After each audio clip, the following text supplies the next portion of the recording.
All right, what's up everybody? Thanks for clicking this video. Thanks for tuning into my channel. My name is Simon Hill, aka Mr. Delks Moses. I anoint myself with grease. I'm governed by caprice. And today we are starting a new book in our Book to React series. This is book number 11. Book number 11 in our Book to React series, where we read an entire text cover to cover and where we interact with the people.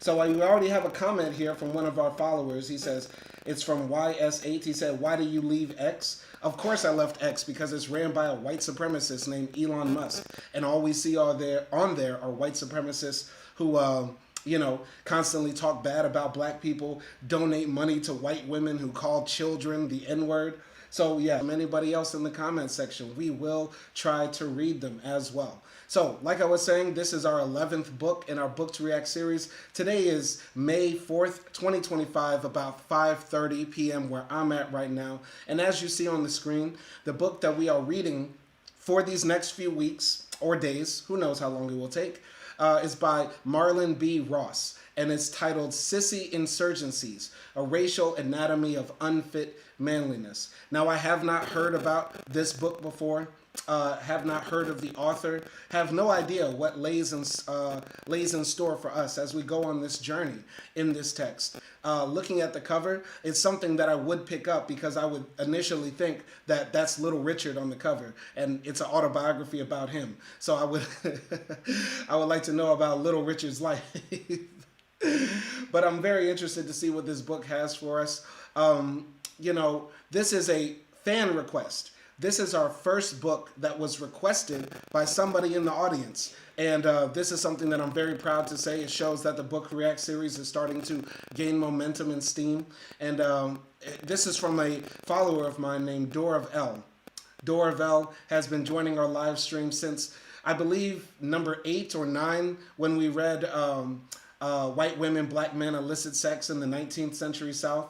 He joined our live streams, a few months ago, and he got my email, and DoorOfEl has been sending me books almost nonstop every day for a while. You get what I'm saying? So I appreciate DoorOfEl for all of the book suggestions, all the text he sent my way, and for anybody else that really has something that you think would be interesting for me, interesting for the audience, send it my way. Put it in the chat, and we will try to read it. Now, DoorOfEl and I have butted heads a few times because in our live streams, he is very anti-LGBTQ. And for me, I don't believe you can be for black liberation or say you sincerely love black people unless you love all black people, unless they're white supremacists or apologists for white supremacists. I have no issue at all with LGBTQ black people.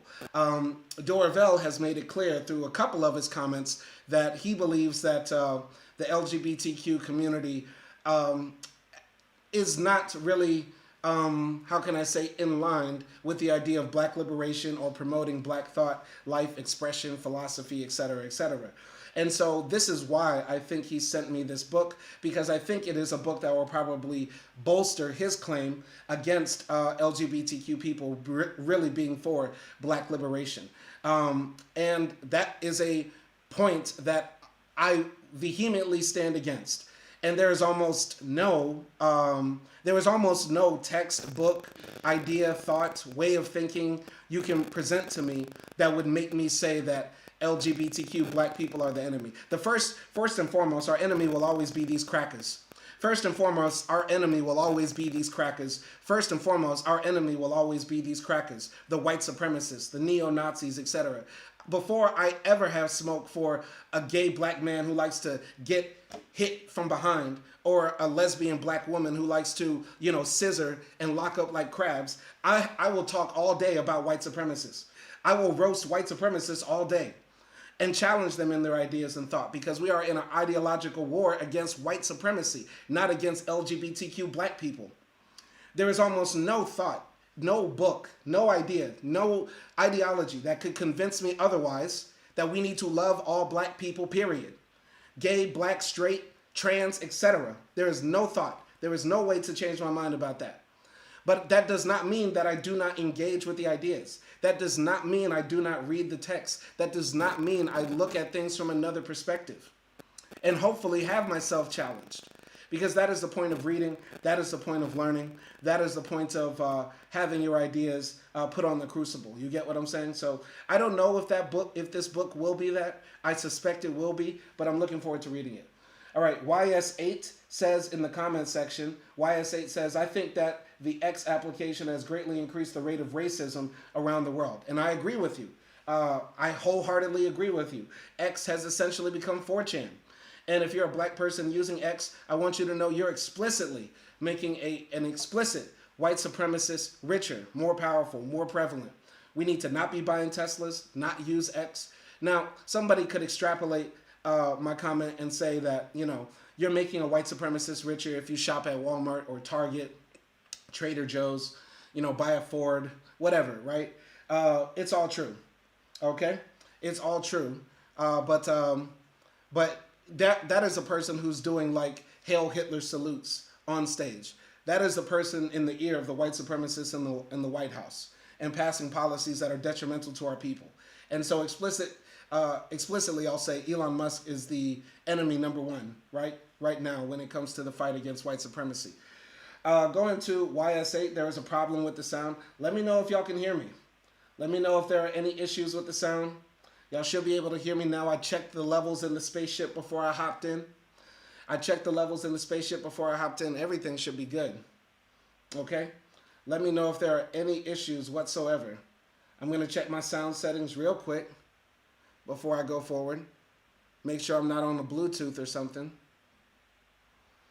Yeah, we're good. We're good. I'm not connected to anything. Everything should be good. So let me know if you can hear me well. If you're in the comment section right now, let me know if you can hear me well. And then we will continue. Okay, I don't want to have any dead space in the live stream, but I don't want to start reading if nobody can hear me. Okay? In fact, I'll check it myself.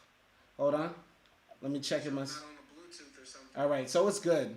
Y'all don't troll me. Don't troll me by saying there's a problem with the sound, because we're just going to ignore that moving forward. Anyway, let's start here. So this book, as you can see, Sissy Insurgencies is what we're reading.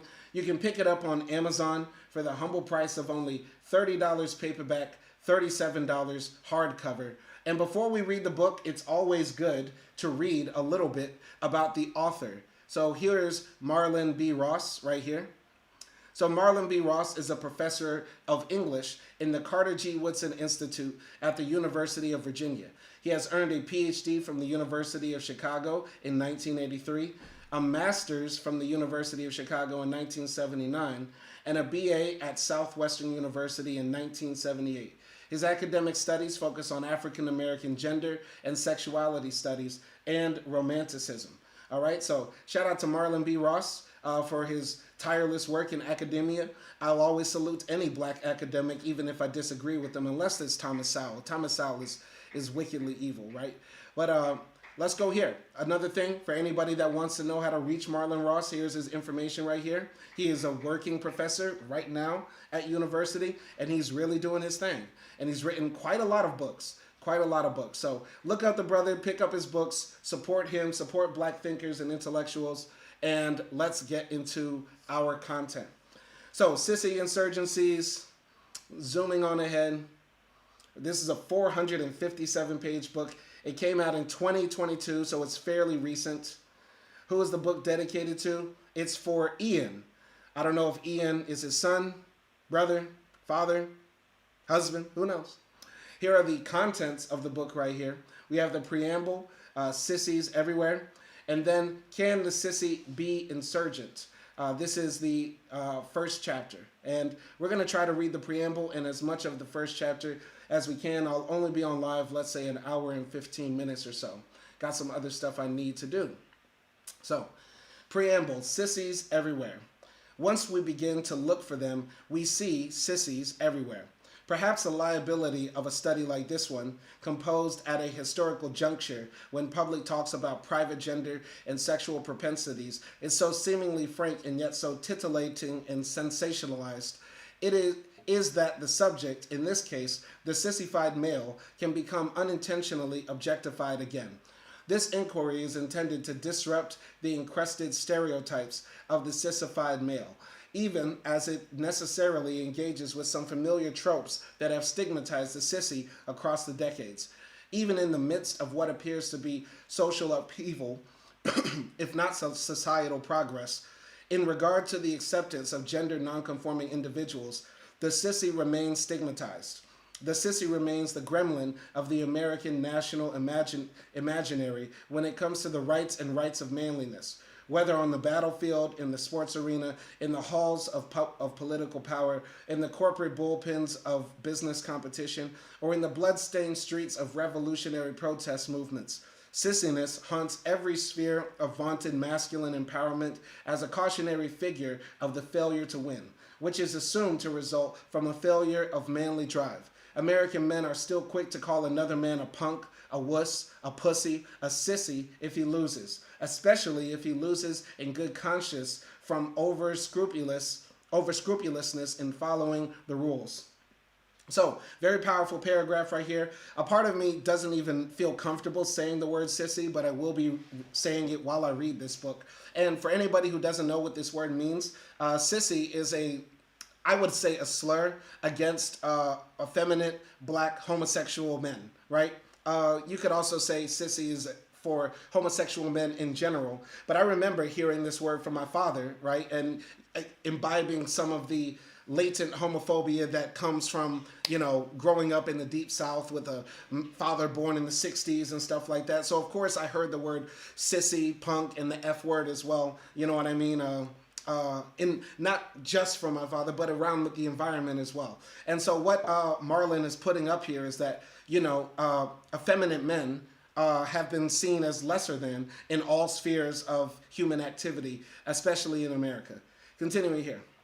So the actual and fictive black boys and men examined here, Booker T. Washington, George Washington Carver, W.B. Du Bois, William Pickens, James Weldon Johnson, Buford Delaney, Richard Wright, James Baldwin, Amiri Baraka, Eldridge Cleaver, Little Richard, Sylvester James, Emil Griffith, Wilt Chamberlain, Glenn Burke, Dennis Rodman, and many whose names are not quite as famous, have varied complex relations to sissiness, to homosexuality, and to racial leadership.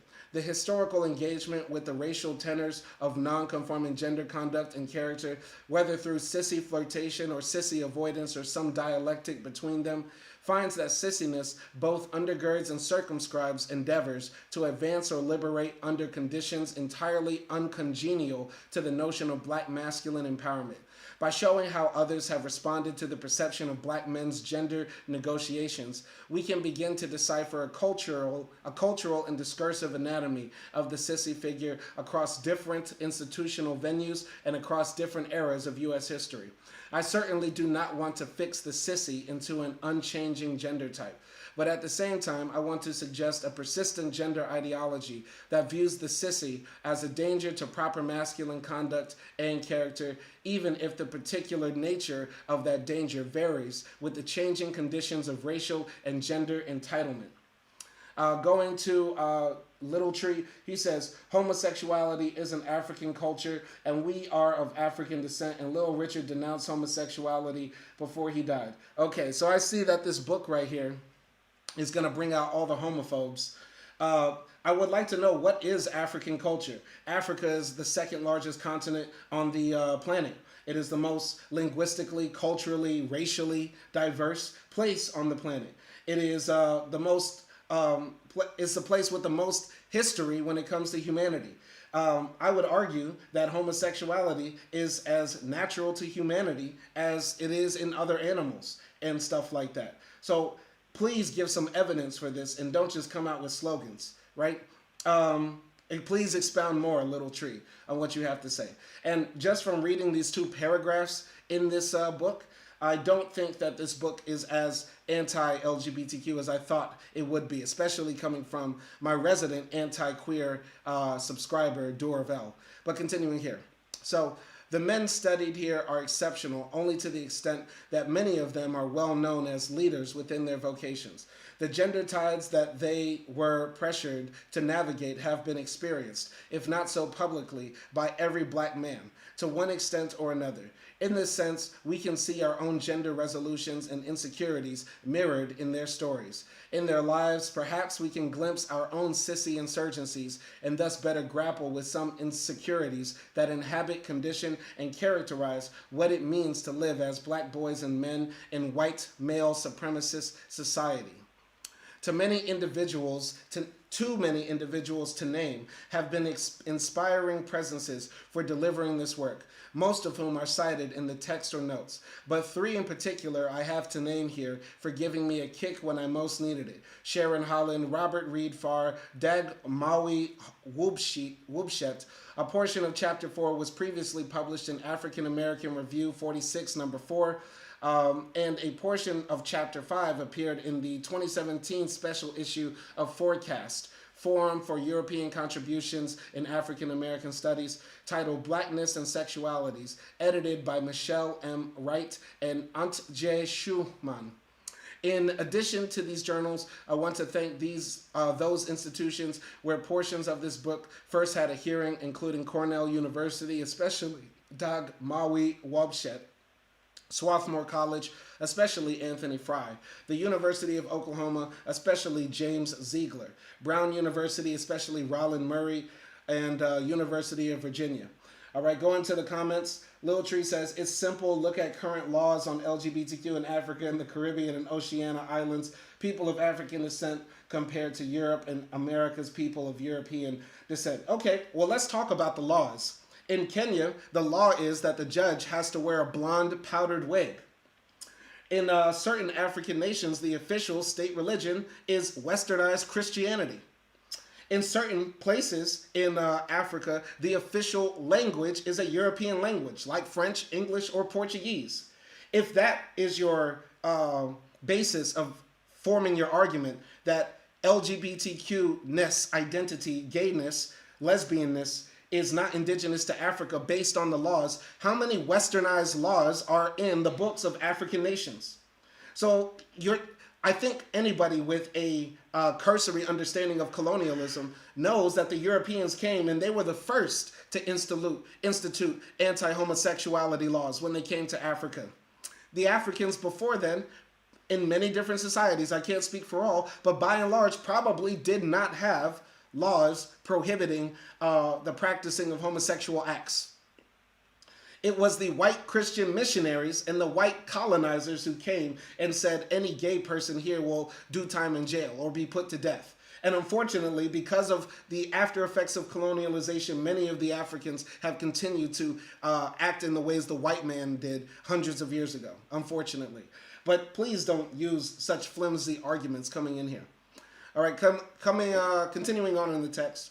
My research assistants, Deontay Harris, Juliana Eggleston, and Sarah Winstein-Hibbs were wonders of efficiency. I want to thank the editors and staff at Duke University Press for looking beyond the flaws of the manuscript to envisage and realize this book. I most want to thank K. Ian Grandison, to whom this book is dedicated, whose intellectual experimentation and commitment to fair play in all its meanings continue to surprise, challenge, and inspire me after more than 25 years.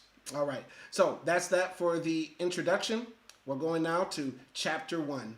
Can the sissy be insurgent?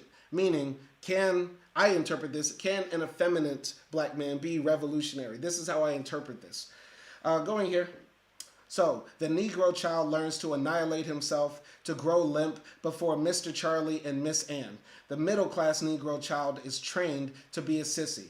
Calvin C. Hurton, the dynamite growing out of their skulls.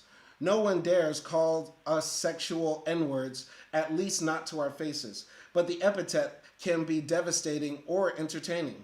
We are F-words and D-words. I'm not going to say it because YouTube likes to demonetize me. I have no problem saying it in the sense of reading a text, but I don't want this video to get taken down or flagged. So we are F-words and D-words, sissies and bulldaggers. We are funny, sensitive, Miss Thing, friends of Dorothy, or men with a little sugar in the blood. And we call ourselves what we will. Melvin Dixon, I'll be somewhere listening for my name. Okay? All right, YS8 says, if you could go back in time, would you vote for Kamala Harris? No, no, I would not. Because number one, I would be registered in Louisiana and it wouldn't make any sort of difference. That's like saying, would you vote for Trump if you lived in California if you could go back in time? Doesn't matter. Unfortunately, we have the electoral college system, which hinders true democracy, right? If there were no electoral college system, then I might have. Most likely, yes. Most likely, yes, I would have voted for Harris had there been no electoral college system or had I been registered to vote in a swing state. But the election happened. It's over. People are going to get what they wanted. All right. DoorOfEl says, greetings, brilliant ones. Shout out to DoorOfEl. Shout out for this book. We're literally beginning the first chapter, Can the Sissy Be an Insurgent, right now. So let's go. So, at the culmination of my high school academic career, I was privately instructed by my principal how to perform a manly handshake. It was the day of the annual award ceremony in which academic medals would be bestowed on deserving students and a public ritual celebrated in the school's gym. Each time as I trekked up to receive yet another award, my chest swelled with pride and anticipation. Little did I know that my crowning achievement as a high schooler would be dashed immediately after the ceremony by none less than the principal who had so many times shook my hand in congratulation for a stunning career. Afterward, as the gym emptied and seniors whooped and hollered in recognition that school days were really coming to an end, the principal beckoned me over with his index finger, expecting yet another pat on the back. Instead, I got a deflating lesson in manliness. As you enter the big world, he said in a tone low enough to ensure that I could hear, you need to know how to shake hands like a man. You cannot succeed with that limp handshake of yours. He then coached me in the ritual of the manly handshake by having me repeat several times, grabbing his hand firmly, aggressively even, practicing one swift, unyielding hold, not too long, with an instant, decisive release. So that reminds me of, my father telling me, you got to shake a man's hand. You got to grip it. You got to grip it hard. Grip it as hard as you can when you see a man, nice and firm. You get what I'm saying? And I remember, getting older, and then I remember I converted to Islam. And in Islam, the proper handshake to greet people is as soft and as delicate as you can be, right? And so nobody probably embodies manliness or toxic masculinity more than conservative Sunni Muslim men. The big beard fellas with the clipped mustaches, right?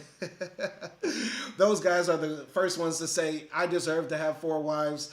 You can hit your wife with a stick, all that sort of stuff.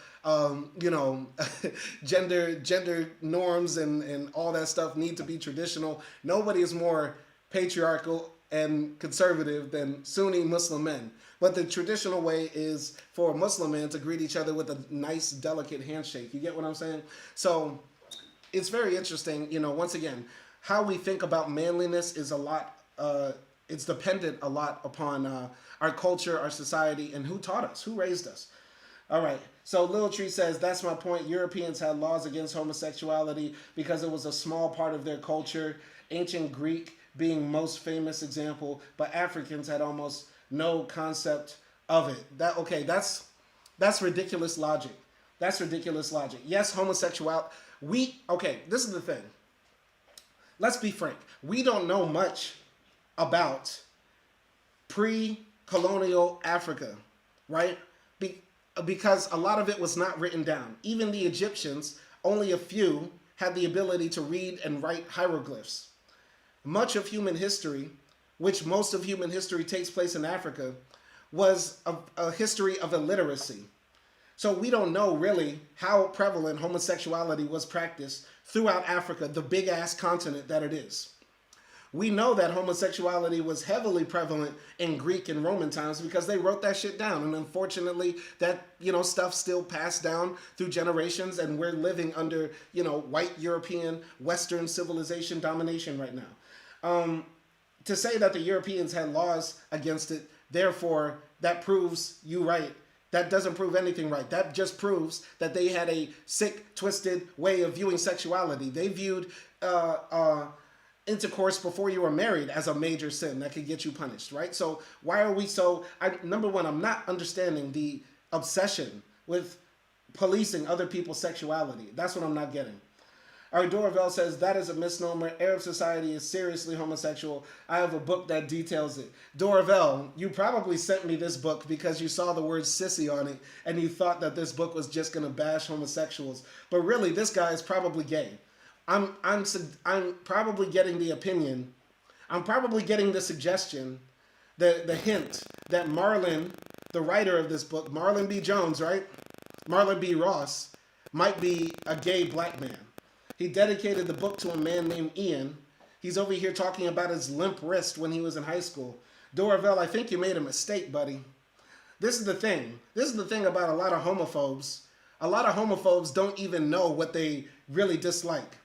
Because DoorOfEl sent me this book thinking that it's probably going to hate on gay people, and this book is written by a gay man who's probably going to say that effeminate black men are just as masculine as, non-effeminate black men. But let's find out.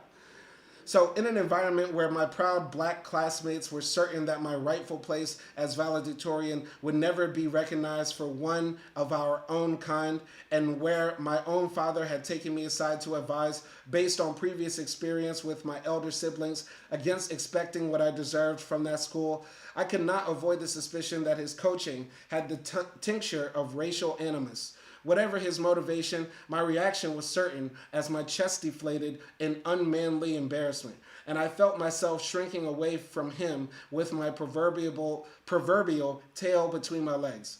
I felt as though I had been privately called out as that which I had so successfully evaded for my 4 high school years, a sissy boy, not quite fit or equipped for, as he put it, the big world that awaited me. Okay? So going here, sissy, good conduct.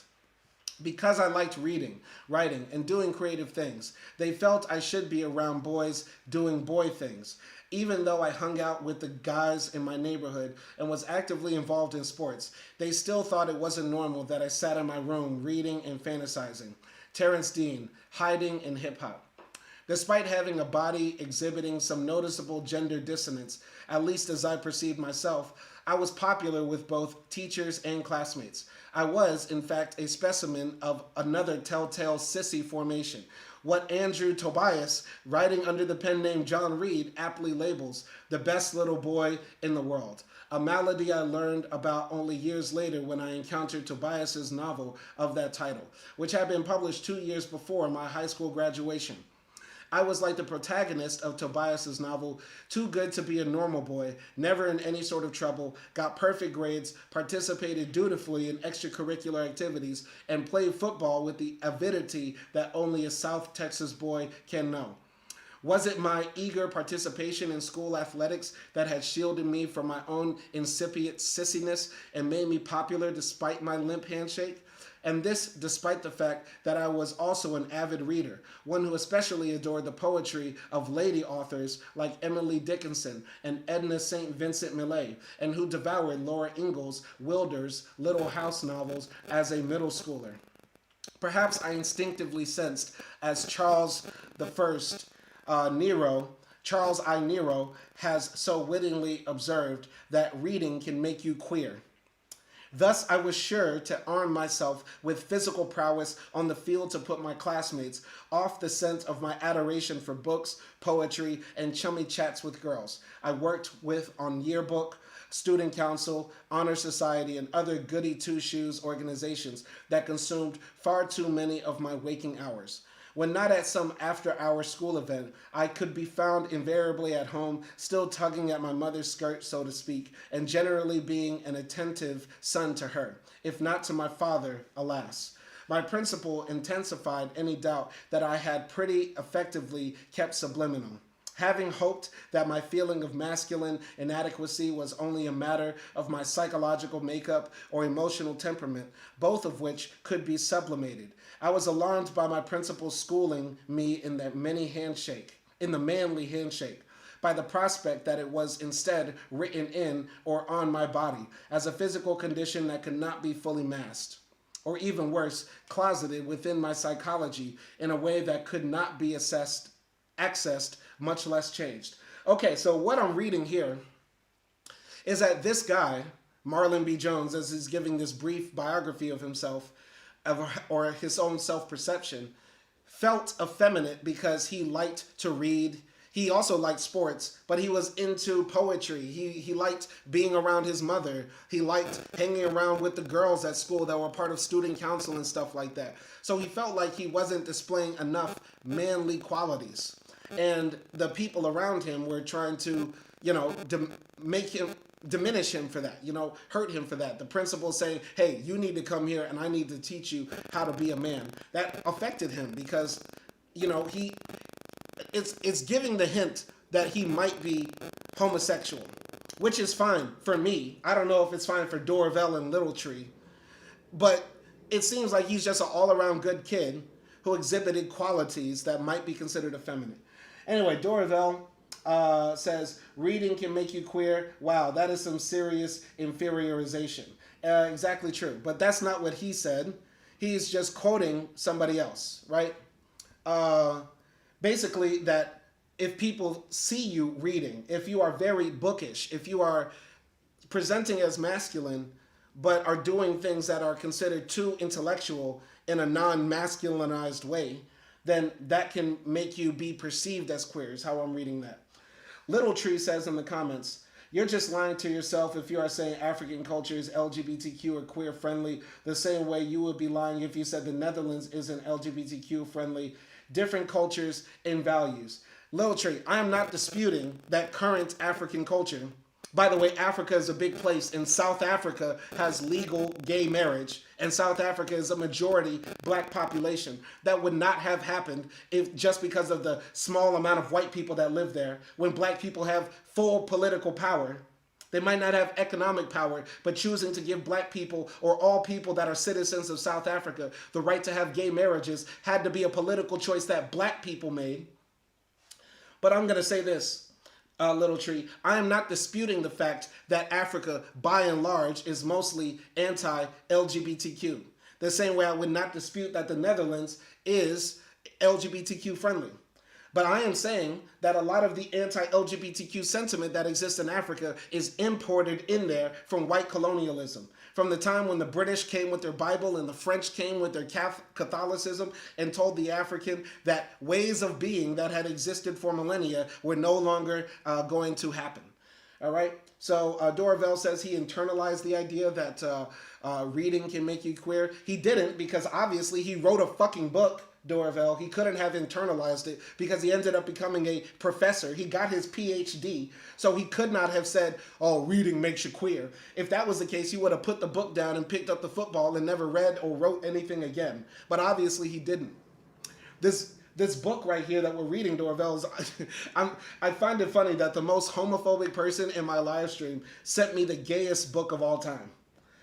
The most homophobic person that comes on my chat sent me one of the gayest books of all time. This is going to be a long few weeks as we finish this book for some of y'all, because y'all can... Here's some suggestions for anybody if you have a book request. Make sure you know what it's about first. Anyway, let's jump ahead.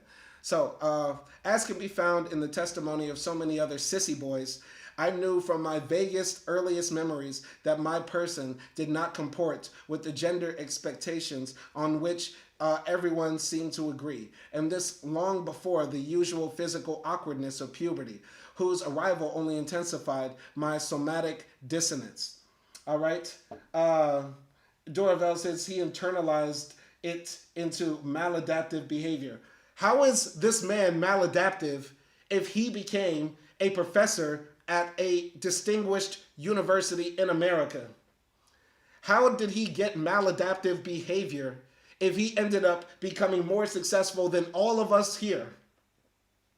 Tell me how. Tell me how this is maladaptive behavior if he became an intellectual, a thinker, a person that you suggested I read.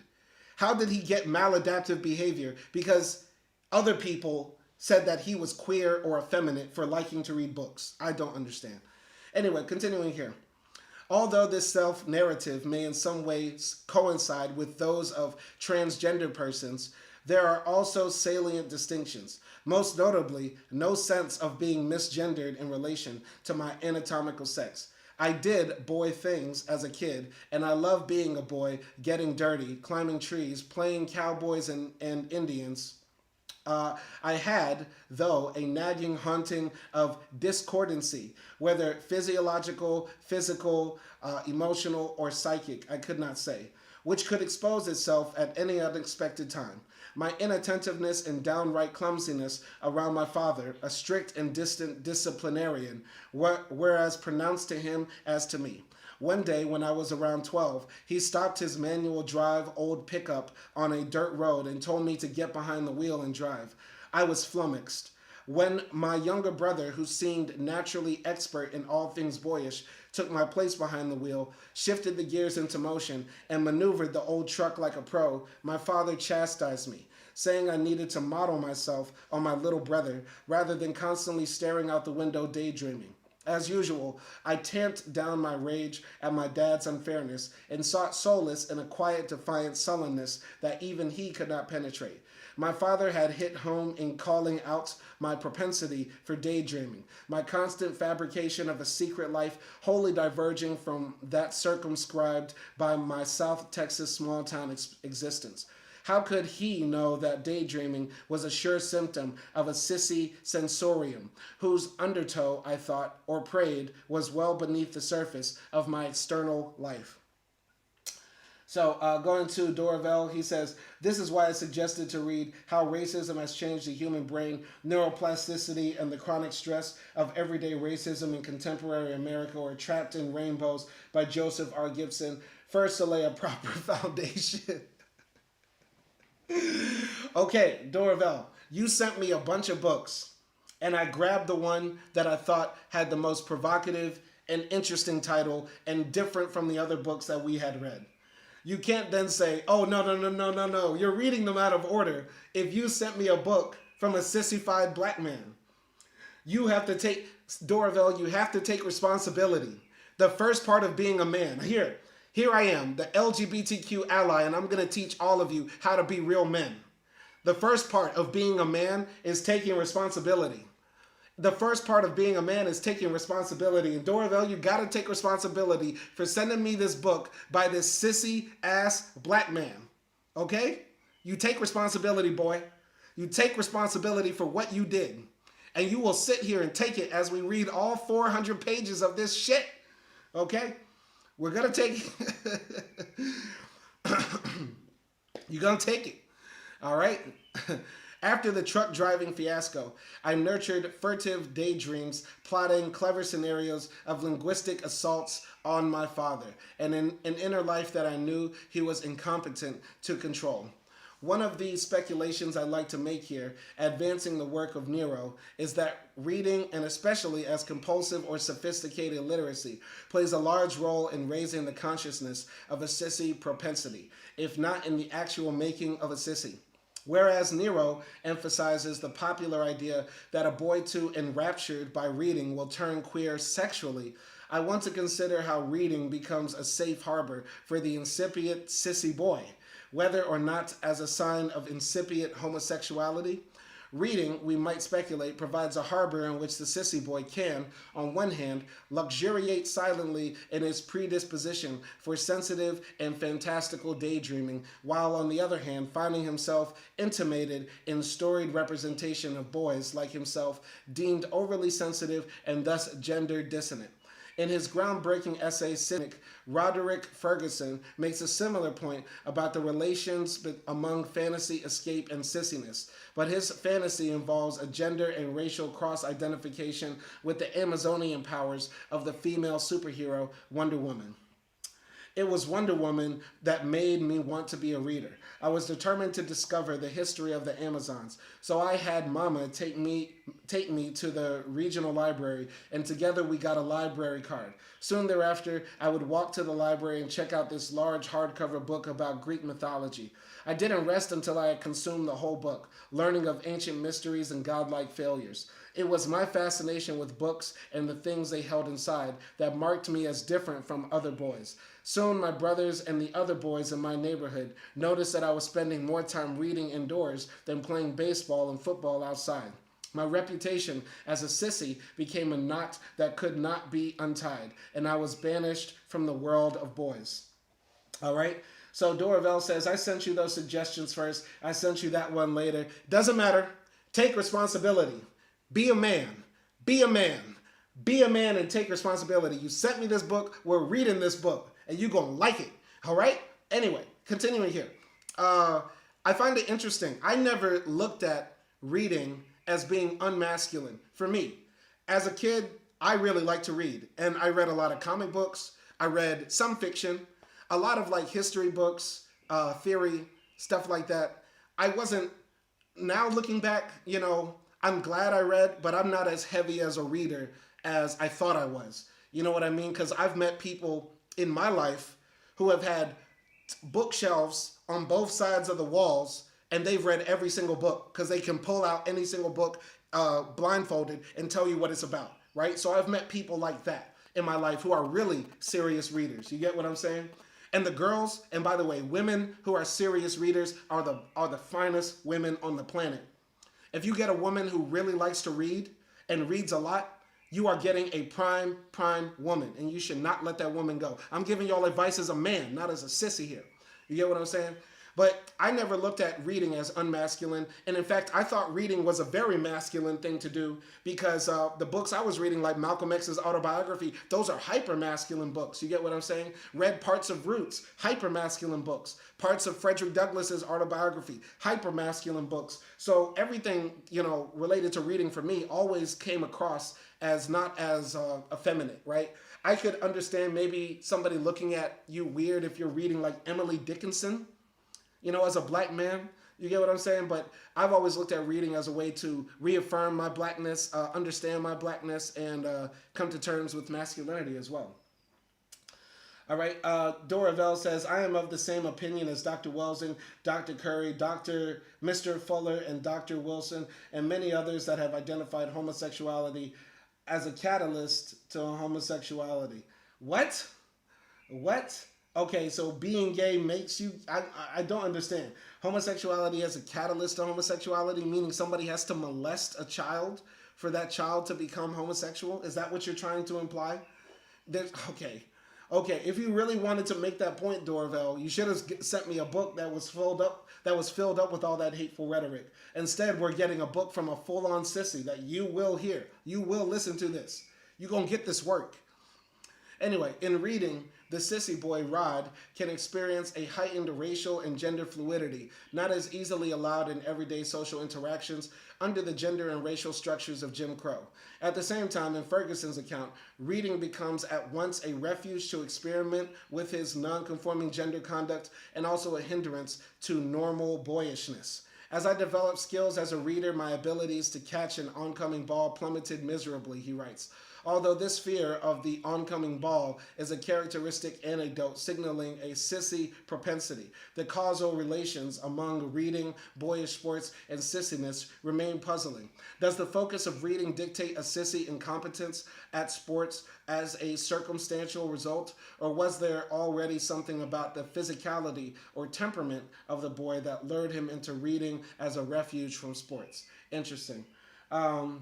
DoorOfEl says, you should have read Delectable Negro. I sent you that one as well. I will read. I'll try to read all the books you sent me, DoorOfEl, so don't stop sending books. But whatever you send, it might be random. It might be the first book you sent me. It might be the last book you sent me. It might be the first book. It might be the last book. We will read Delectable Negro, but I don't know if that will be Book to React 12 or Book to React 200. Who knows? But it will get done. Anyway, in his study of the racial implications of literacy on perceptions of black masculinity, Vershawn Ashanti Young confesses a similar experience to Ferguson's in rural Georgia, a generation later and in the setting of Southside Chicago. Literacy habits like reading novels of a certain kind and speaking what might appear to be standard English have always made me seem more queer, more white identified, and more middle class than I am. When I fail to meet the class, gender, and racial notions that others ascribe to me, I'm punished. That's the thing. I identified a little bit reading, especially growing up in the Deep South, early 2000s, teenage black boy, you get what I'm saying? Reading was more seen like as a white thing. Oh, you're trying to act white or be white or something like that if you're reading. But once again, the books I was reading was saying that the white man is the devil. So you get what I'm like. Reading for me never made me feel less black. Reading for me never made me feel less masculine. But I understand where Marlon is coming from by telling his story. Because unfortunately, in our community and in our world in general, when men don't, put an emphasis on physicality, or men don't put an emphasis on being pugilist, then there is that tendency to label them as less than manly, less than masculine. All right, going to the comments, Lil Tree says, where do you live? Because it can change your opinion of morals. As I say in every live stream, I live in Budapest, Hungary, but I've lived in several other countries. I lived in Kenya, lived in Tanzania, lived in Mauritius, a small island African nation, lived in Turkey, lived in Serbia, lived in Albania, I'll claim that, lived in Tunisia, a North African country. So I've been around, been in different places, but more importantly, where I live, it's about what I believe. And what I believe is that we should love all black people. And we shouldn't be sending black people to jail just because they want to love another man or love another woman. We should be fighting the devil. And who is the devil? The white man. Who is the devil? The white man. Who is the devil? The white man and whiteness in general. I will always have more smoke for whiteness and white supremacy than I will ever have for gay black folk. I'll let y'all do that. And some of y'all come across like you have a predilection for wanting cock in your mouth. Some of y'all, how y'all talk about gay people and how y'all insist on trying to push them out of our community makes me really feel like you wish you had a cock in your mouth. All right, going here. DoorOfEl says, well, you should retract that statement that I sent you, that the first one. I sent you many in no particular order. Okay, yeah, maybe I replied and said, I will read this on stream. Or maybe I said I'll read it on stream next. But guess what, DoorOfEl? I have the right to change my mind. You might send me a book and I say, hey, I'll read this next, but I can change my mind. The way I picked this book is I literally woke up this morning, opened my email, saw that book, and said, that looks interesting, because the title is so outlandish. Sissies, what? That's crazy. So I picked it up. So yeah, I have the right to change my mind. This is my channel, my platform, but I'm also open to what the people send me. You send me this book, I'm gonna read it. DoorOfEl says socialization is a real thing. Yeah, we're socialized to believe that gay people are somehow a problem, more than white folks. I bet Little Tree or DoorOfEl will not say that the white man is the devil. I bet y'all will, the white man is the devil. Now, none of y'all will write that, because y'all want to talk about gay folks all day. Y'all want to talk about the queers and the lesbians, but y'all will not say that the white man is the devil. Nobody else is going to write that. Nobody else is going to write that because y'all don't believe that. Y'all just believe secretly, deep down inside, the desires that you have to have cock in your mouth are more important than the actual fight against white supremacy. I'm not gay. I love pussy. I love big booties. I love big titties. I love fine-ass broads of all races. So I'm not concerned about what other niggas do with they cocks, do with they dicks. I'm not worried about that. I'm not worried about two broads locking up like crabs. But y'all won't sit here and say that the white man is a devil. Sorry excuses. Y'all are not men. Y'all are not masculine. Unmasculine behavior to challenge other black men, but not the white man. Evil, evil, evil. Anyway, Young's antidote is helpful insofar as it reminds us forcefully that gender conformity is necessarily experienced through racial identification, a major premise of this book. So going to Lil Tree, he says, so you live in Eastern Europe, sir. What race is your girl? Now, Lil Tree, once again, will you say the white man is the devil? I will not answer any of your questions, Lil Tree, because all of these questions have literally been answered. You can go on my channel and find out all that other information. But Lil Tree loses all respect from me because he will not say the white man is the devil. He's going to continue to badger me about what I do with my penis because Lil Tree wants my big black dick in his mouth too. Because he is concerned about other black men's cocks and other black people's vaginas. So because, Lil Tree, you will not say the white man is the devil, you deserve no respect from me as a man. As a man, you deserve no respect. You are less than a man. You are less than a man. Your father didn't raise you right. Your father did not raise you right. This is why I come on live stream, because I have to raise some of you niggas now. Because the niggas that busted in your mama did a very poor job. That big black bitch that birthed you did a very poor job on raising a solid man. Seriously, I'm very disappointed in some of you niggas. Anyway, Young's antidote is helpful insofar as it reminds us forcefully that gender conformity is necessarily experienced through racial identification, a major premise of this book. His self-observation also emphasizes that even though the perception of sissiness is strongly linked with same-gender sexuality in both dominant and marginalized cultures, boys who become straight identified sexually are occasionally categorized as sissies by others, whether or not they themselves self-identify as such. Like the 1990s mini-trend of straight black sissy memoirists who are the subject of Chapter 5, Young experiences disidentification between his heterosexuality and others' perception of his gender queerness. Unlike those memoirists who tend to tap into their childhood sissiness as a resource for racial leadership, Young expresses a profound alienation from blackness resulting from a sense of gender nonconformity. As Young intimates, class status or aspiration cannot be separated from perceptions of sissiness, nor can color, which intersects with assumptions about black men's proper degree of virility, or lack thereof. As Young acknowledges, however, literacy, including timbre and manner of speaking, is but one factor that contributes to the projection of black masculine deficiency.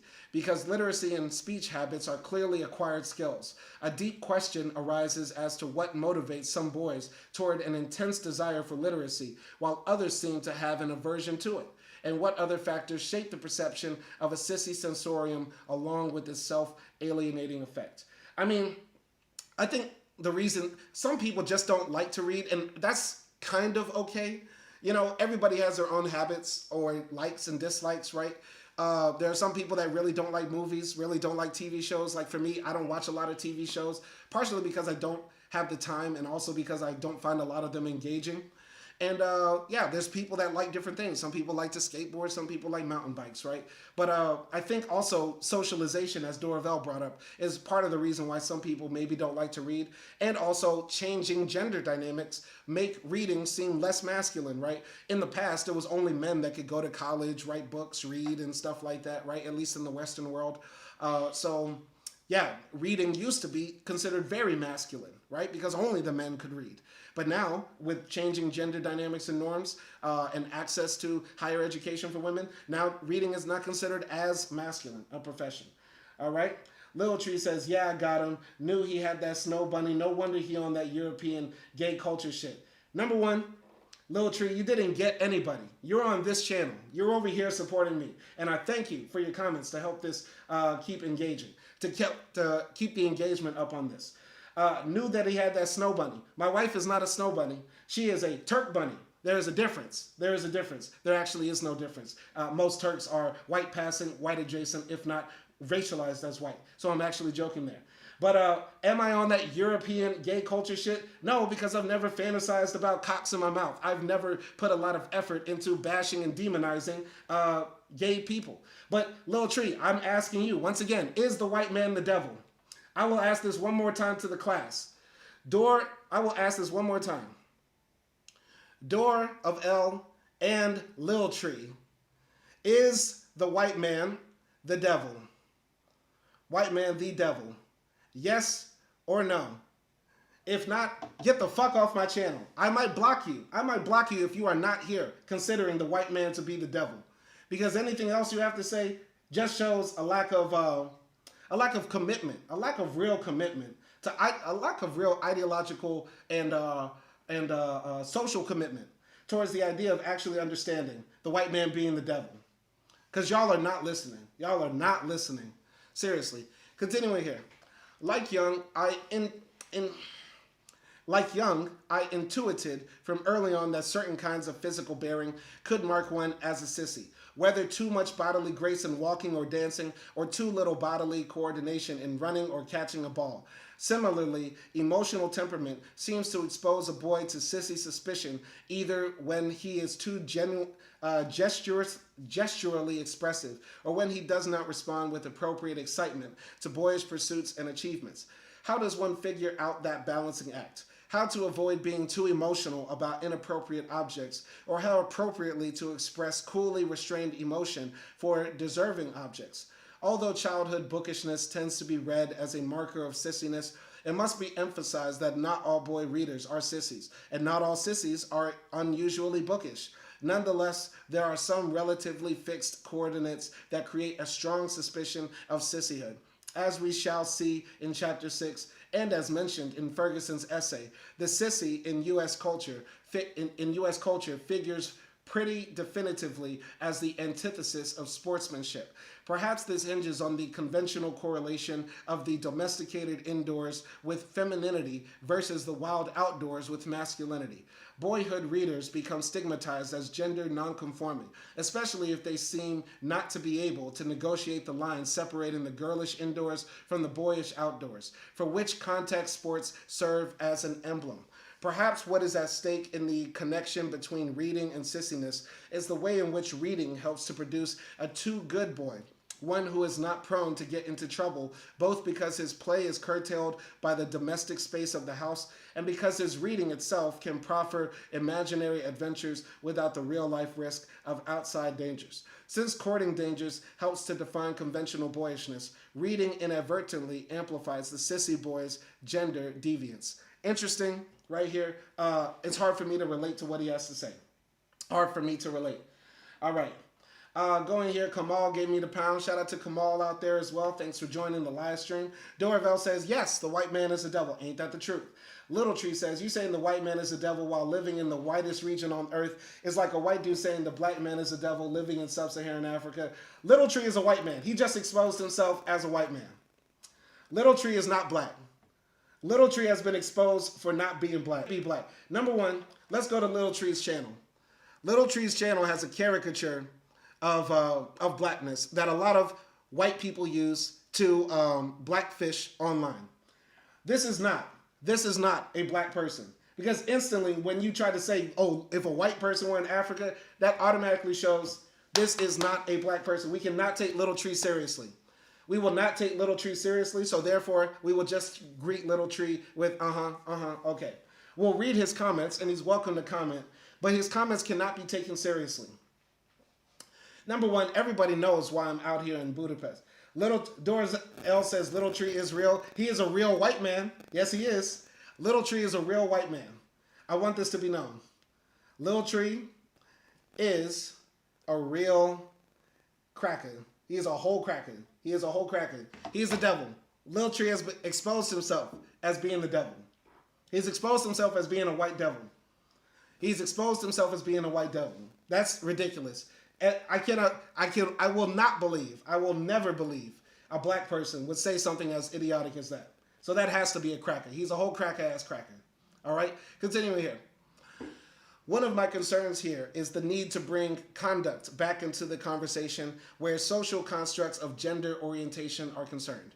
Not all good boys are sissies, but many sissies tend to be good boys, unless they channel their sissified conduct into a decided swishing behavior, in which case they become flagrantly disruptive to the conventional gender order.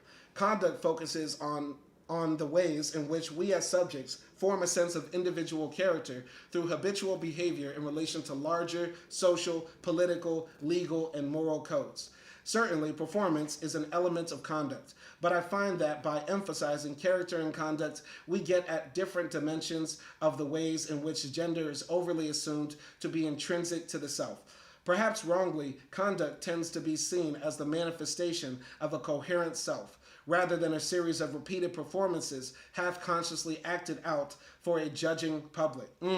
That's deep. That's deep. So basically, our conduct isn't naturally from ourselves. It's actually from, how can I say this? It's actually from repeatedly performing for other people. When cultural theorists attempted to move beyond identity to account for the repertoire of repeated behaviors that serve to fashion one's relation to social groups, they promote the concept of performativity, or at times performance, emphasizing the coerced adoption of social roles in the making of individual subjectivity. Somewhere between identity and performance/performativity lies a much less analyzed arena than I label conduct. I emphasize conduct here because of its intimate connection with ethos, from which the word ethics is derived. Ethos is the classical Greek idea of the action that follows from possessing a particular personal nature or character. A person of upright character will conduct themselves accordingly in a correct manner, and such a person will thus possess the authority to persuade others to their side in civic matters. As the study of what constitutes morally appropriate action, ethics derives from ethos as the good life derives from character. While not wanting to jettison the importance of politics, ideology, and collectivity in the understanding of social identity and performance, I want to suggest that how we develop a sense of who we are socially is interwoven with competing and conflicting assessments of how conduct is directed by one's character.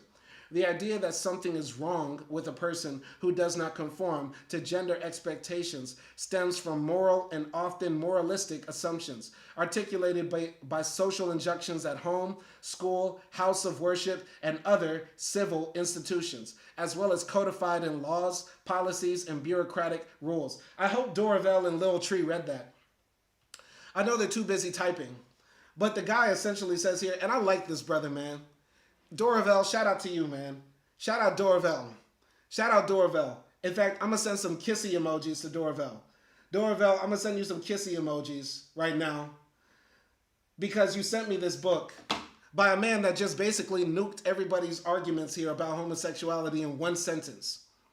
We develop a sense of self of who we are as socially interwoven with competing and conflicting assessments of how conduct is directed by one's character. Basically, who we are and how we act is dictated by our societies, and how people perceive us is a social construct. The idea that something is wrong with a person, i.e. somebody's homosexuality or sissiness or effemitiveness, is articulated by social creations from home, school, church, and other civil institutions put into law, policies, and the rules of bureaucracy.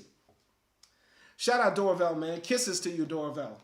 Shout out to my guy DoorOfEl. That's such a powerful statement. I mean, come on, man. Just as one's gender identity cannot easily be segregated from one's performance of a sexual orientation, so gender performativity is inextricably bound up with the character that is presumed to govern moral conduct. All right. So going here to the comments. DoorOfEl says the statement Lil Tree made is real. Yeah, he's real. He made a real statement as a real white person. He's white. Lil Tree says, it's funny because not only am I black, but I live in Barbados, which is 98% black with a black girl, but you are in Eastern Europe with an Eastern European bunny. But because you, then he stops right there. Okay, Lil Tree lives in Barbados. So, Lil Tree lives in Barbados. So, who cares?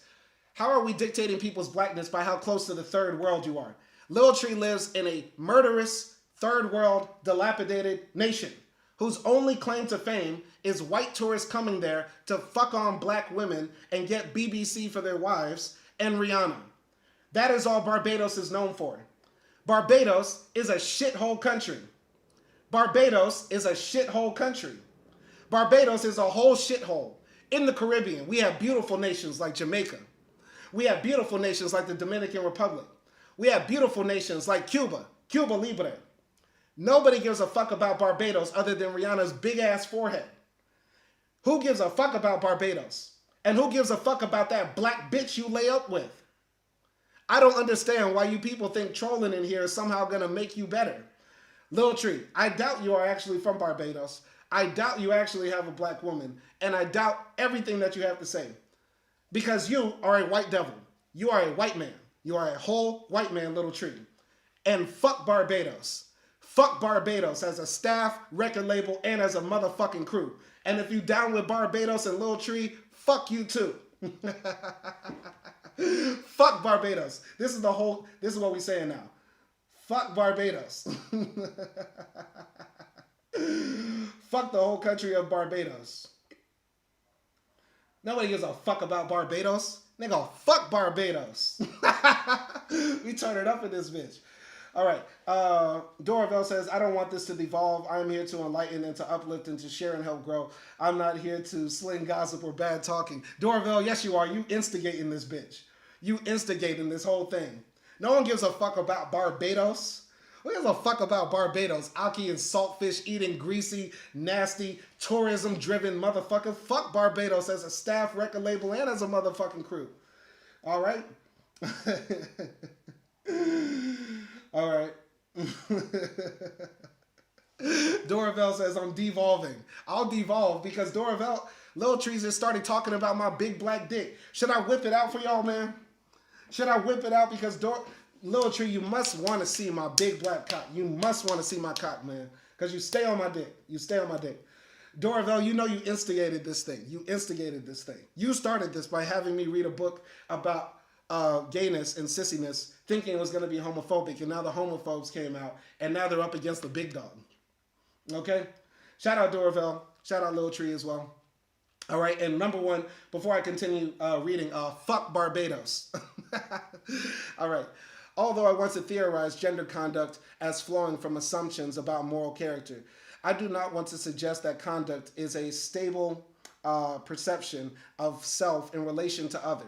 Indeed, as we shall see, the fungibility of conduct makes it both a fallible gauge of character and a powerful conduit for regulating gender behavior socially, politically, and ideologically. In other words, conduct is the unstable barometer through which appropriate gender behavior is judged by the self in interaction with others' perceptions. There are different levels, dimensions, intensities, and tenors of conduct. Thus, I employ a variety of words to indicate this fungibility in terms of self-perception and others' perceptions in a particular circumstance at a particular moment, and in terms of the socio-historical fungibility at work in shaping how men's gender conduct is judged collectively across time. The cognates of conduct, including behavior, habit, practice, comportment, deportment, posture, demeanor, manner, gesture, speech, and gait, suggest the difficulty of pinning down how a male's temperament directs or is directed by his gender orientation. By temperament, I mean of emotions, sensations, senses, and rationales that orient a person's relation to himself and others as a gendered actant or objectified subject. Rather than merely a social manifestation of individual character, one's temperament orients and moors a person toward and within a social structure. Very interesting. So what I'm getting from here, what I'm getting from this paragraph is that, let's say there is somebody who is prone to read books, right? And they are prone to, be into poetry and more things that we would now consider effeminate, right? That is going to manifest in that person's character and how that person carries himself and how also other people interact with that person as well and label that person and how that person then labels themselves. I generally agree with that. I generally find no problem with that. That's generally, how I view the world and self-identity and the creation of the self. All right. So continuing here, the panoply of cognates I employ helps us to consider the fluctuating continuum of conduct. At one end, we might place behavior, a more stable sense of predictive conduct that applies so broadly and deeply that we use it to describe the biological imperatives of non-human animals, as well as the sociological and biological drives of human individuals and communities. Habit is less predictive than behavior and usually implies conduct that is largely learned through repetition, so iterative that it has become thoughtless or almost automatic, often in response to internal and external pressures. Practice is also learned conduct, but at a higher level of consciousness and repeated effort, as though there is some challenge or resistance involved in sustaining the conduct as such. Whereas behavior and habit can appear, often falsely, to evacuate moral, political, and ideological considerations, practice brings these back into view, reminding us that part of what makes conduct fungible concerns a person's negotiation of a community's demands, whether highly implicit and assumed or coercive and openly contested. Interesting stuff right here. Let's go to the comments. DoorOfEl says, I am out. I can't get down with this. All right, well, shout out DoorOfEl. Catch you next time. Lil Tree says, we aren't even poor, LMA, FAO. Look up stuff before you try to get disrespectful. All right. Little Tree, all I have to say in response to your comment that Barbados is poor. Okay, let's just imagine the white folks don't show up in Barbados next year. All you have is tourism. What is this? How are you going to talk to me from a third world nation, boy? Shouldn't you be on a beach somewhere offering seashells to the new to the new tourists coming in? Isn't it touristic season right now? Don't you have a whole cruise coming in that you need to stock up on? What are you talking to me for in the live stream chat? Why are you in the live stream chat? Knowing you got a hotel floor to clean up, boy. Lil Tree, you know your auntie, your grandma, and your daddy are all clocking in for their 7 a.m. shift at the Hilton downtown. Why are you in this live stream when you're not even reading or engaging with the text? Why? All right. Whereas all of these cognates operate as a manifestation of individual and collective bodies, the physical embodiment of conduct becomes all the more apparent at the other end of the scale. Comportment, for instance, indicates the extent or intensity of the body's conformity to internal and external pressures, whereas comportment emphasizes a person's physiological manifestation of gendered character, as though the conduct flows almost unconsciously from temperament. Deportment emphasizes a physical action more consciously practiced to achieve a particular end, and thus might be more directly related to a sense of bodily performance in relation to others. Posture refers to a person's physical bearing as evidence of gender orientation, while demeanor or manner refers to how the person faces the social body, literally and figuratively. These dimensions of conduct entail how the body's movement can relay, reliably or falsely, a person's gender conformity or lack thereof. How one speaks has long been recognized as properly determining one's comfort within one's gender, with a deep and rough voice identified with manhood and a soft and high voice with proper femininity. How one speaks, of course, has long been recognized as exposing one's class, region, and race. As we shall see, one of the signal attributes assigned to the sissy is an improper way of voicing one's gender. This is usually described as a voice that is too proper, too soft, or too histrionic to issue from a male's mouth. Gesture captures the notion of how the limbs of the upper body move in a fashion that exposes gender fitness, while gait refers to the same dimension of the lower body, the extent to which one's walk conforms to the expectations of one's assigned gender. As Sarah Ahmed has theorized, these directional orientations of the person's body are implicated in larger dynamics of cultural identity, such that the socio-political structure might be seen to provide guiding coordinates for individual as well as collective conduct. Where the judgment of male gender fitness is concerned, all of these modes of conduct are fraught, self-conflicted, and contested, all the more because each holds racial implications. Going to the comments here. All right. Lil Tree says, even though who gave you the book is leaving because of how horrible you are getting your point across. Bruh, just stick to movie reviews. Lil Tree, I will stick to roasting Barbados. Every time I even think of a tree now, I will think of a third world shithole where black men are chasing white women down on the beach trying to get a green card. Don't you ever come in here, Lil Tree, telling me how to run my channel. I got to 6K subs. I got close to 1 million views. I'm doing my thing on my channel. You build your own channel, telling white folks how great it is to come to Barbados, and then I will listen to you. You get 6,000, 7,000, 10,000 subs, 1 million views. Then we gonna holler at you. Then we gonna holler at you, Little Tree. Until then, go to the Marriott, check in with your job, clock in with that little thing that they carry around your neck with the lanyard, and tell them white folks, welcome to Barbados. Welcome to your dreams. Okay? Till then, Little Tree, shut the fuck up. Shut the fuck up and pond the replay. Shut the fuck up and pond the replay.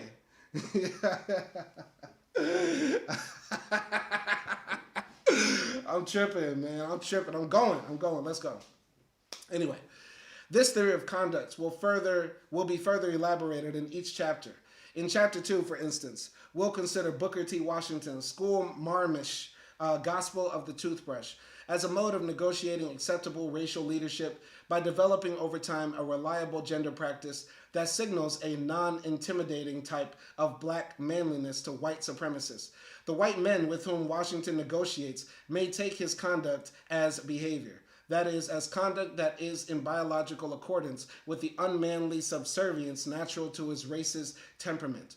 Washington's opponents, to the contrary, immediately recognize his conduct as a practice that exposes the race to a variety of the ideological pitfalls as they seek to alert the black public to the socio-political dangers that might be overlooked by those enamored of Washington's apparent influence among white male rulers. In the turn of the 20th century Alabama, Washington's too good conduct emanates more than the effect of a good boy, that is, a good Negro. It also inflects his social practice with a tinge of sissiness, a demeanor not so much read onto the body itself as read into his mode of public racial engagement. Although I may be anachronistically stretching the usage of sissy, here and extending it to Washington's self-humbling conduct in the early Jim Crow Deep South, I believe the suggestiveness of an African-American cultural tradition of sissy leadership warrants the speculation. Washington's sissy conduct is not merely a persona put on for an audience of white rulers and black followers. Nonetheless, we should not discount his public dramatization of a sissy persona to diminish the masculine threat represented in acting as a boss of the race. The dilemma for Washington was how to appear to be a good Negro, totally subservient to the white men with whom he negotiates the fate of the former slaves, and to the white ladies under whom he works to achieve an accommodating character. More fundamentally than a practiced performance, however, Washington's gender negotiation develops conditionally as a habitual way of constructing a coherent temperament and agency and an everyday conduct necessarily deeply informed and shaped by the peculiar circumstances, calling out his complex social, psychic, and emotional response to his slave and post-slave upbringing. E. Patrick Johnson's material way of knowing. In other words, Washington's gender conduct is deeply conditioned by the socio-political context of slavery and early Jim Crow, as well as deeply conditioned by the subtle development of a character responsive to the material, institutional, and ideological constraints of that historical context. He becomes how he reliably behaves, and how he consistently behaves proffers a sense of his temperament, the capacities and limits of his unique character in the way he faces the world in terms of racial, gender, sexual, and other social structures and formations. All right, going here. The formative example Washington provides also allows us to frame how available language, geographic scale, and dignity impinge on the valuation of gender conduct, ranging from historically honed gender epithets to fuzzy catchphrases loaded with innuendo, from a highly visible public sphere to the cloistered intimacy of a small community, from a spectacular self-representation aimed at a mass audience to the everyday interactions occurring among a handful of colleagues and acquaintances. For a black man who would seek to head the race, gender conduct is not merely a question of how he comports himself in relation to blacks and whites, but also a matter of how the public, black and white, perceives and receives that comportment through a gender vocabulary, both cognizant and inchoate. What Houston A. Baker Jr. says about the critical role of the black masses, generally in the formation of black leadership, is especially apt in considering how gender conduct is arbitrated in and by the mass public in anointing such leadership. But the black majority and its institutions, Baker continues, have always provided the only imaginable repository for the formation of a self-interested and politically engaged black public sphere in the United States. Furthermore, the resources of the black majority have enabled both the emergence of effective, self or better, community-interested leadership and radical definitions of black publicness itself. Although Baker is focusing on the black public, the controversial nature of Washington's conduct reminds us how the anointing of such leadership is always a transaction between the demands of the white public sphere and the black masses. To begin our history, Washington serves as a formative case of the conditional or circumstantial sissy, a conduct habitually attuned to others and embedded in the self in response to ideological expectations, historical necessities, and social obligations related to racial status.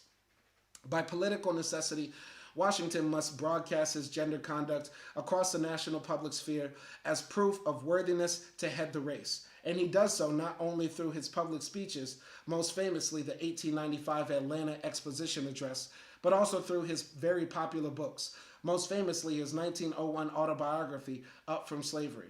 The vernacular tone of his speeches and writings made his subservient gender conduct a highly accessible spectacle intended to gratify whites while placating black followers. Unfortunately for him, however, the spectacular nature of his gender practice also makes him the sole target of adversaries, whose public attacks on his gender propriety are intended to shame him into a more muscular gender performance. On its grandest scale, gender conduct is shaped by what is legible and illegible on the big stage of popular and mass culture, a dynamic that intensifies as the 20th century progresses. With the emergence of televisual and digital technologies, where the racialized gender conduct of persons seems to be readily accessible for judgment by a cross-racial public, as we shall see especially in chapters 4, 5, and 6. We know quite a lot about Washington's public gender practice because his racial leadership depended wholly on its broad cross-racial visibility in the public sphere. But we know very little about Washington's private gender conduct. This is not unusual for public figures before the advent of mass tell-all narratives, examined in chapter 5 and 6, and mass televisual technologies, examined in chapter 4 and 6. By contrast, there has been very little interest in the public gender conduct of Washington's protege, George Washington Carver, even though Carver's conduct was characterized ostensibly by highly visible effeminate mannerisms and attire, a sissiness based on the observable physicality of his person. We therefore cap chapter 2 by using Carver as a complement and foil to Washington to consider how contemporaneously a different tenor of gender conduct operates at a local scale in a more privatized context. Carver serves as our formative instance of the physiological sissy, one whose conduct seems to offend not on a mass scale, but instead within a very parochial setting in which minute bodily details of manner, posture, address, comportment, deportment, gesture, and gait seem to emanate from his material condition as a differently gendered male. To indicate the importance of scale in determining how gender conduct is socially and ideologically fungible, I emphasize the distinction between the mass public nature of Washington's conditional gender practice and the parochial context of Carver's physiological sissiness. That is, we cannot understand the racial implications of sissy conduct without considering its context and scale. Washington's adversaries never charged him with displaying any sign of a non-masculine affect in his personal presentation. As far as we can tell, he performs heteronormative obligations through conventionally masculine bodily deportment. Ironically, Carver's non-conventional, unmanly demeanor seems to escape public comment exactly because his public engagement was narrowly limited to a scientific instrumentalist project that was easily consumed as non-political. The very same gender demeanor that was invisible to the mass public, however, became a major cause of controversy within the confines of Tuskegee Institute, where Carver's effeminacy became both a subject of concern for Washington and a target of his academic rivals. Our engagement with Carver in Chapter 2 is thus necessarily speculative and tentative, aimed mainly at nuancing a historically recoverable anatomy of unfit manly conduct at different scales and through a limited vocabulary from the closely observable body in a tight locale to a broadly observed social practice on an international mass public stage. In considering the limits of the language we use to characterize and categorize gender fitness, this study suggests that the fungible nature of language itself, whether in the discursive domain of the scientific vernacular or mass, contributes to the historical and social fungibility of gender conduct. It is generally understood that language available to us today was not current at the turn into the 20th century, limiting how a person and his public could label any particular apperception of conduct. However, less discussed, there was language available to previous generations in making such distinctions that we no longer use or even recognize today. For instance, whether today Carver would identify as a trans person or as non-binary is difficult to know. At best, we can only speculate on the etymological, biographical, social, political, and racial significance of these material manifestations that seem not to align with the normative engenderment of his time. Washington's and Carver's observers, however, did trade in highly stigmatizing gender epithets that have perhaps lost some of their sting today. As we move deeper into the 20th century and into the 21st century, conduct and character will continue to serve as a touchstone for theorizing the sissy, exactly because sissy discourse is anchored in the speculative observation of behavior, temperament, posture, manner, and mannerism, all of which carry heavy loads of moral signification, aiding social stigma and abetting social enforcement, sometimes through dismissal and mockery, as we shall see with Carver's Tuskegee colleagues. Sometimes through innuendo and gossip, as we shall see with Richard Wright's literary reception examined below, and sometimes through psychic, emotional abuse, and or physical violence, as we shall see in the case of figures like James Weldon Johnson's ex-colored man in Chapter 3, James Baldwin in Chapter 4, Amiri Baraka in Chapter 5, and queer boxer Emil Griffith in Chapter 6. Changes in language can serve as an index for how perception and cognition of gender fitness changes along with different socio-political movements to affect the democratization of society. All right, so that's it. That's it for today. We're going to wrap it up. This is a long chapter, so I think we'll finish up Chapter 1 with speculating Richard Wright as Sissy test case, which is an interesting place to start. And so far, I like this book. I like this book. Very densely written, very, very, very academic. It's not meant for the general public, from my understanding. But I liked his little biography at the beginning. I have to meditate on his ideas on behavior and conduct and all that sort of stuff. But looking forward to reading this book. We'll continue with this text tomorrow. Let me give a shout out to everybody that jumped into the live stream. Little Tree, DoorOfEl, Kamal, who else? YS8, and everybody else who jumped in. We'll finish with this last comment here. I'm your only viewer on this boring reading. Now watch your views go to zero. Bye-bye. You're a failed channel. My biggest video has more views than you. Okay, let's take a look at Little Tree's channel. We're going to take a look at his channel. Little Tree has 1,000 subscribers, and his biggest video has 81,000. His biggest video has 81,000 views. So let's go to my channel. Let's go to my channel, and let's see my biggest videos. Hold on. My biggest videos that are public, and the most popular, most popular video has 87,000 views. My second most popular video has 84,000 views. My third most popular video has 42,000 views. But I don't do this for views. I don't do this for views. I do this to educate the people. And unfortunately, what we have are a lot of people that are uneducated. Little Tree is from a failed nation called Barbados or Bermuda. Who knows where it is? It's one of those shithole Caribbean, African nations where all they do is suck up to white tourists. So Little Tree has a failed life, while I have a failed YouTube channel, even though my channel doesn't fail, and it's made me quite a ton of money. He has not made any money from his channel, and I've made quite a ton of money from my channel. And it's going to continue to go up. And shout out to DoorOfEl for this book react suggestion. We're going to continue this book in our next reading. And y'all come join us for tomorrow. Y'all be easy out there, and peace.